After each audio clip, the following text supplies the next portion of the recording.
ಪ್ರಜ್ವಲ್ ರೇವಣ್ಣ ಅವರ ಭವಿಷ್ಯ ನಿರ್ಧಾರ ಆಗುತ್ತೆ ಅಂತ ಹೇಳಲಾಗ್ತಾ ಇದೆ. ಬಹಳ ಅಭಿಮಾನಿಗಳಿರಬಹುದು, JDS ಪಕ್ಷದ ಕಾರ್ಯಕರ್ತರು, ಅವರ ಫ್ಯಾಮಿಲಿಯವರೆಲ್ಲರೂ ಕಾಯ್ತಾ ಇದ್ರು. FSLನ ರಿಪೋರ್ಟ್ ಬಗ್ಗೆ ಸ್ಪಷ್ಟನೆ ಕೇಳಿದೆ ಕೋರ್ಟ್. ತನಿಖಾಧಿಕಾರಿ ಹೇಳಿರುವ ದಿನದಂದು ಮೊಬೈಲ್ ಇರಲಿಲ್ಲ, ಪ್ರಜ್ವಲ್ ಬಳಿ ಯಾವುದೇ ಮೊಬೈಲ್ ಇರಲಿಲ್ಲ ಅಂತ ವಾದವನ್ನು ಮಂಡಿಸಿದ್ದಾರೆ ಅವರ ಪರ ವಕೀಲರು.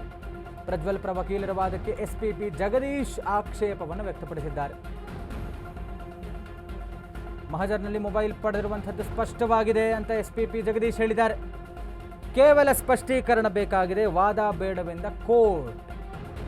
ಸ್ಪಷ್ಟೀಕರಣ ಬೇಕಿದ್ದರಿಂದ ಇಂದು ತೀರ್ಪನ್ನು ಪ್ರಕಟಿಸಿಲ್ಲ ನ್ಯಾಯಾಧೀಶರು. FSL ರಿಪೋರ್ಟ್ಸ್ ಬಗ್ಗೆ ಒಂದಷ್ಟು ಕ್ಲಾರಿಟಿ ಅವಶ್ಯಕತೆ ಇದೆ.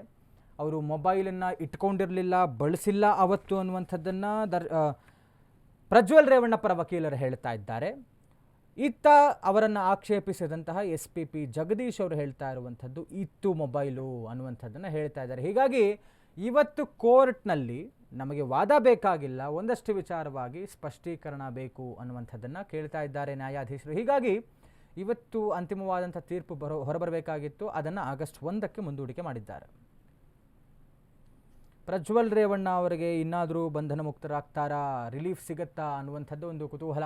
ಯಾಕಂದರೆ JDS ಪಕ್ಷದ ಕಾರ್ಯಕರ್ತರಿರ್ಬೋದು, ಅವರ ಅಭಿಮಾನಿಗಳಿರಬಹುದು ಮತ್ತು ಅವರ ಕುಟುಂಬಸ್ಥರು, ಸಾಲು ಸಾಲು ಸಂಕಷ್ಟಗಳನ್ನು ಎದುರಿಸಿದಂಥ HD ರೇವಣ್ಣ ಅವರ ಕುಟುಂಬ. ಹೀಗಾಗಿ 14 ತಿಂಗಳ ಜೈಲುವಾಸ ಎಲ್ಲೋ ಒಂದು ಕಡೆ ಮುಗಿಯತ್ತಾ ಪ್ರಜ್ವಲ್ ರೇವಣ್ಣ ಅವರಿಗೆ ಅನ್ನುವಂಥ ಒಂದು ನಿರೀಕ್ಷೆ ಇತ್ತು. ಸದ್ಯಕ್ಕೆ ಇನ್ನು ಒಂದು ದಿನದ ಮಟ್ಟಿಗೆ ಅಂದರೆ ನಾಡಿದ್ದು ಆಗಸ್ಟ್ 1ಕ್ಕೆ ಇವರ ತೀರ್ಪು ಹೊರಬೀಳುವಂಥ ಸಾಧ್ಯತೆ ಇದೆ.